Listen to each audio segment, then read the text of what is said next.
আসসালামু আলাইকুম। মহিলাদের হরমোনাল ভারসাম্যহীনতার বিভিন্ন লক্ষণ থাকতে পারে। তার ভিতরে গুরুত্বপূর্ণ যে লক্ষণগুলোর উপর আপনি বুঝতে পারবেন বা প্রাথমিক অবস্থায় ধারণা করতে পারবেন যে আপনার বডিতে বিভিন্ন হরমোনাল ভারসাম্যহীনতা রয়েছে। তার ভিতরে 1 নম্বর যে লক্ষণটি সেটা হচ্ছে অনিয়মিত মাসিক বা মাসিকে বন্ধ হয়ে যাওয়া।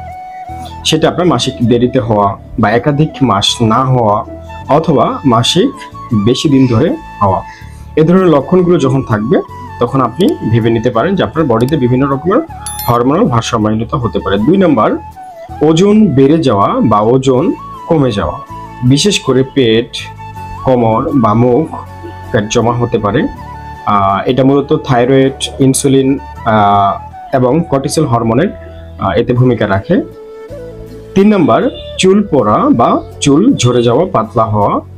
এটা মূলত অতিরিক্ত টেস্টোস্টেরন হরমোনের প্রভাবের কারণে মূলত এরকমটা হতে পারে। আবার শরীরের কিছু অংশে যেমন ঠোঁটের উপরে, গালে, পেটে অতিরিক্ত লোমও দেখা দিতে পারে। 4 নম্বর ত্বকের সমস্যা হওয়া বা ব্রণ, তেলতেলে ভাব বা রুক্ষতা ভাব। এই ধরনের লক্ষণগুলো যখন দেখবেন তখন আপনি প্রাথমিক অবস্থায় ভেবে নিতে পারেন যে আপনার বডিতে বিভিন্ন রকমের হরমোনাল ভারসাম্যহীনতা শুরু হয়েছে। 5 নম্বর মুড সুইং, টেনশন বা ডিপ্রেশন। এই ধরনের সমস্যাগুলো যখন আপনারা উপলব্ধি করতে পারবেন যে আপনার হুট করে মুড সুইং হচ্ছে অথবা অতিরিক্ত টেনশন লাগছে বা ডিপ্রেশন লাগছে, দুশ্চিন্তা লাগছে, তখন আপনি প্রাথমিক অবস্থা ভেবে নিতে পারেন এটা মূলত ইস্ট্রোজেন এবং প্রোজেস্টেরন হরমোনের উঠানামার কারণে এরকমটা হয়ে থাকে। মানসিক অস্থিরতা, ক্লান্তি, উদ্বেগ বা মনমরা ভাব এই ধরনের লক্ষণ পেতে পারে।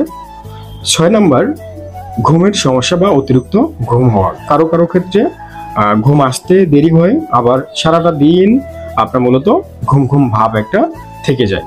এগুলো হচ্ছে গুরুত্বপূর্ণ 6টি লক্ষণ। এছাড়াও অন্যান্য অনেক লক্ষণ আছে। তো এই লক্ষণগুলো যখন আপনি দেখবেন অবশ্যই প্রাথমিক অবস্থায় ভাববেন যে আপনার বডিতে বিভিন্ন রকমের হরমোনাল ভারসাম্যহীনতা হচ্ছে এবং অবশ্যই আমার প্রপার কাউন্সেলিং দরকার বা কনসালটেন্ট দরকার। সেই অনুসারে চলে ইনশাল্লাহ সমাধান করা সম্ভব। ভালো থাকবেন। আসসালামু আলাইকুম।